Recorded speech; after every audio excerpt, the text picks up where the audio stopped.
হরে কৃষ্ণ। রাধে রাধে। আমি গীতার কথায় আপনাদের সুস্বাগতম। আজকে আরেকটি ভিডিওতে গীতার অষ্টাদশ অধ্যায়ের ৩২ নম্বর শ্লোকটি পাঠ করছি।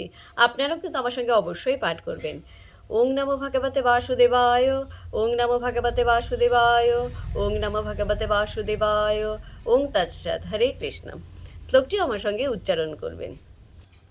অধর্মম ধর্মম ইতি যা মন্যতে তমসা আবৃতা সর্বার্থান বিপরীতান চ বুদ্ধি সা পার্থ তামসী।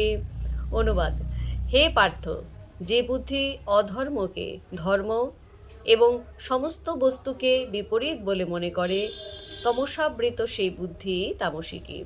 তাৎপর্য বলেছেন, তমগুণাশ্রিত বুদ্ধিবৃত্তি সবসময়ে যেভাবে কাজ করা উচিত তার বিপরীতটাই করে।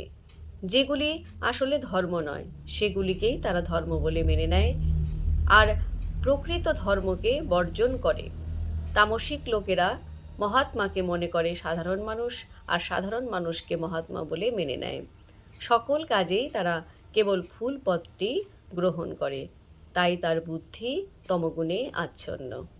তো ভক্তগণ, এমনি করে প্রতিদিন একটি করে গীতা শ্লোক পাঠ করুন আর এই দুর্লভ মানবজনমকে ধন্য করুন।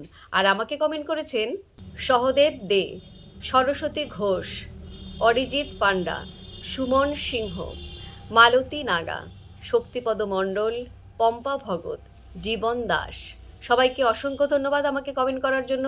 সবাই আমাকে রাধে রাধে জানিয়েছেন, আপনাদেরকেও রাধে রাধে। হরে কৃষ্ণ, হরে বল।